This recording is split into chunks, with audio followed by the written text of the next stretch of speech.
There's been so much talk in recent years of style and of charisma. No one suggests that either you or your opponent, Hubert Humphrey, have a good deal of it.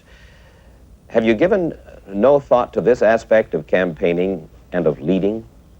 And once again, I felt I had to ask her some difficult questions about things that she herself had raised in her book. What was your husband's role in Iran-Contra? Nothing. I mean, He was president of the United States. It was what, I don't know enough about Iran-Contra, Mike, to talk to you intelligently about it. All I know is that he did not think he had done anything wrong. He didn't know of anything that was going on. You're going to be in Japan, and I'm told it's a $2 million 2 weeks. They're getting two of us. They're working us like crazy. But it's going to be a well-recompensed 2 weeks. It is for everybody who goes there, which you probably know. Now, you really didn't need that question. I interviewed the Shah's successor only once.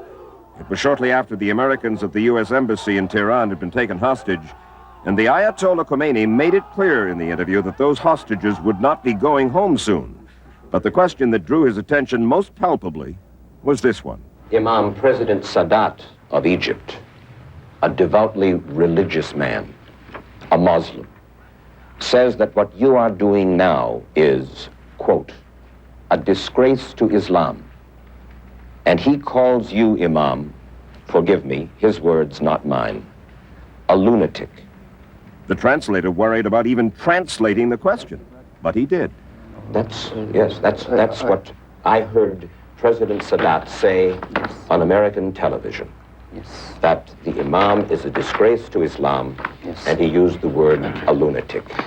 And the Ayatollah promptly called for the assassination of Anwar Sadat, which of course is just what happened. Well, do you feel perhaps that you should now take over the leadership of the black Muslims? No, I have no desire to take over the leadership of the black Muslims, and I have never had that desire.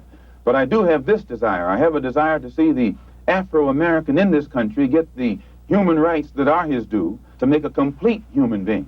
Are you the least bit afraid of what might happen to you as a result of making these revelations? Oh, yes. I probably am a dead man already. Reagan, how are you? Glad to see you. It's nice to see you, and I didn't expect that you would be a candidate's wife tonight, did you? I'd asked Ronald Reagan a number of questions which upset him and his friends.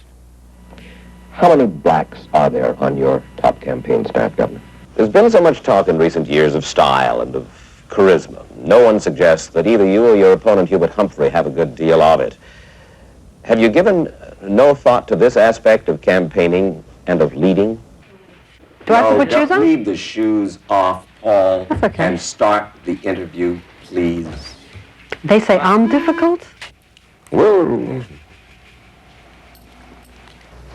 it's my fault. Oh. No one has ever suggested that for an instant. So I tried to keep a kind of distance, not wanting to be perceived as being cozy with him. Did a part of Jiang Zemin admire his courage? I know what you are driving at. 6 months ago, that your jacket carried coffee beans. Do you realize that? I'm telling you. That came from Colombia, full of coffee. And finally, Ahmed Abdel Rahman, close friend, yes? He said recently, at this moment, Arafat is the Christ of the Palestinian people. Christ died for his people.